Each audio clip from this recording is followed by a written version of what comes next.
Welcome back to DC Wealthbuilders, where we break down the strategies, systems, and moves that build your wealth. I'm Kymber Lovett-Menkiti, CEO of Keller Williams Capital Properties and the Catalyst Network, and today we're going to unpack one of the most misunderstood truths about personal finance and investing.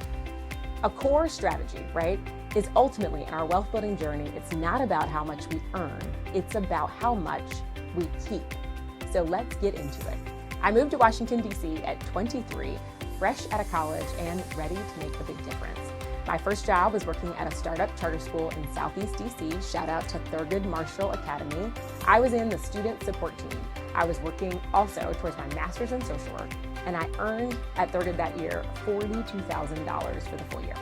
The wild part about that is within a year, I had enough savings to buy my very first property in DC. Now, yes, this is at a time when 100% financing was still a very real thing. We had to pay for closing costs. We didn't really have any seller help. But that investment became the seed in my overall wealth building journey. Fast forward a few years, and while my income had started to increase, so had my expenses.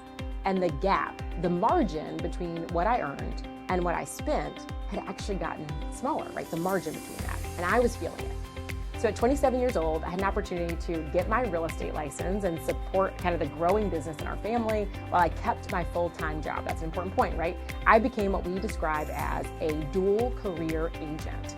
And it was that actually shifted everything. And what shifted about it was that I actually continued to live off of the salary, right? I continued to live with the income I was earning.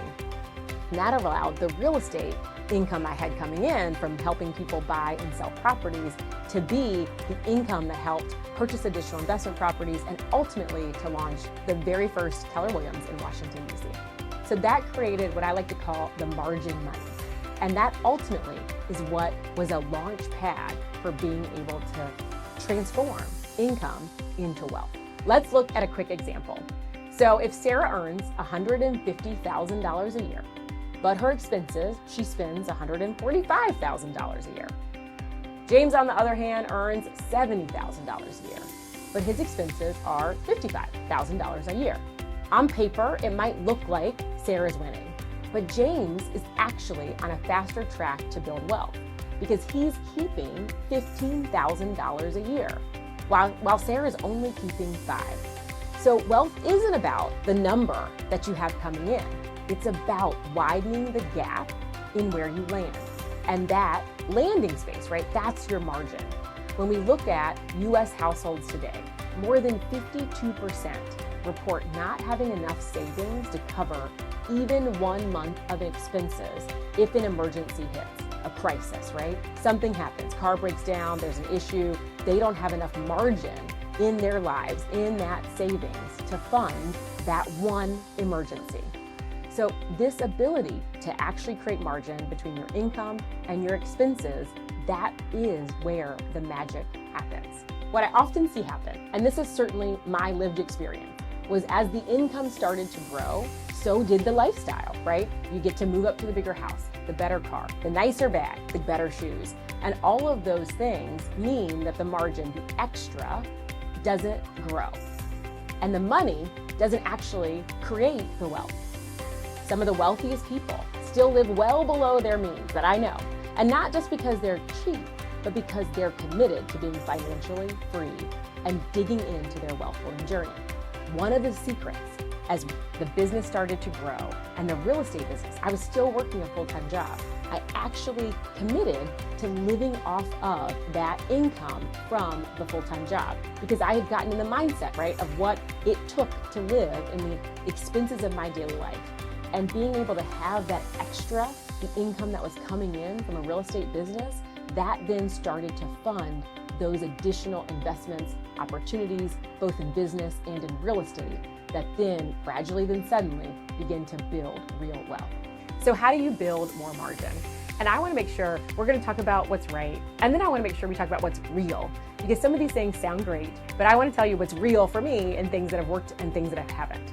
So first we talk about tracking your spending.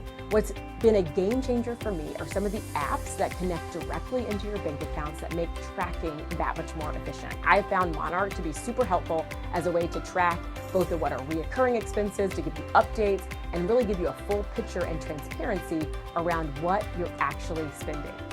The next thing, and I love this one, is to kind of gamify it. If you have income coming in, whether you're a W-2 earner or a 1099, you're an agent, you've got checks coming in, you actually have the ability to direct where that income goes. It doesn't have to 100% all go into one account. That means you could say 80% of my income from this, either W-2, my monthly check that's coming in, or my 1099, right when my check is received, I'm gonna put a percentage into what I like to think of as the operating account.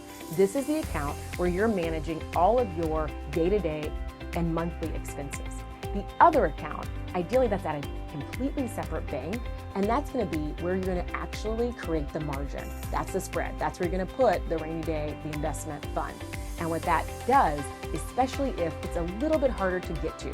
So maybe you're gonna use a bank that's gonna charge you when you wanna actually transfer. Maybe it's gonna take a couple days to have that money move from one account that you have into what I like to think of as the operating account.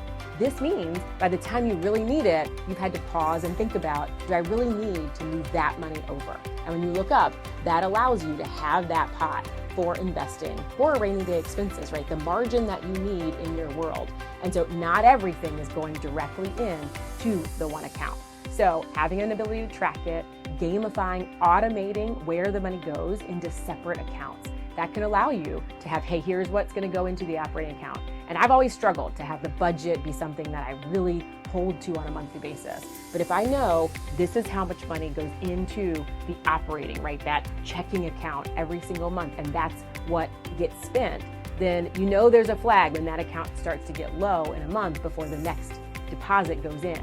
And so that forces a level of tracking and accountability to what's in that account before you have to then go over to the savings account and move it over.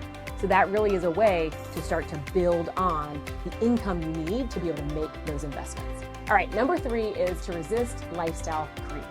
This is the challenge, right? When your income grows, holding your expenses steady. That doesn't mean like you're not gonna have the latte, you're not gonna do the thing, but you do wanna understand when you're getting ready to level up to some large expenses that you wanna maintain as you can, right, your lifestyle before you actually make those jumps, and making sure you're understanding that the income you earn, if that goes back out the door, then it's actually not gonna build wealth. That income and wealth are not the same thing.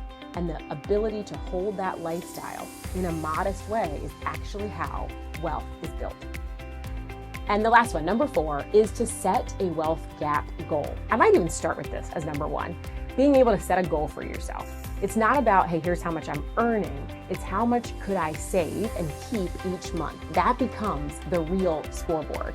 And the bonus tactic, right, of the separate accounts, that was a good way for me to gamify it.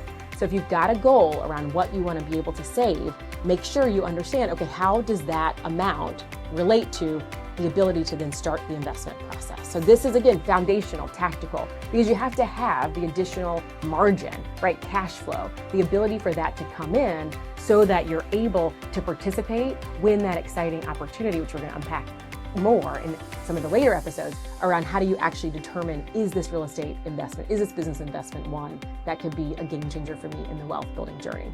So you start small. You want to protect the margin so that it can grow with intention. So using a tracking system, gamifying it through your accounts, avoid the lifestyle creep, and ultimately having a goal around what you want to do to build wealth this year. So if this resonates with you and you're ready to focus on growing and building the margin in your life so that you can accelerate your wealth building journey, hit subscribe, share it with a friend who's ready to get serious about their wealth building journey too. Drop a comment. I'd love to know what one small shift you're making to grow your wealth margin this month. Look forward to seeing you next time on DC Wealthbuilders.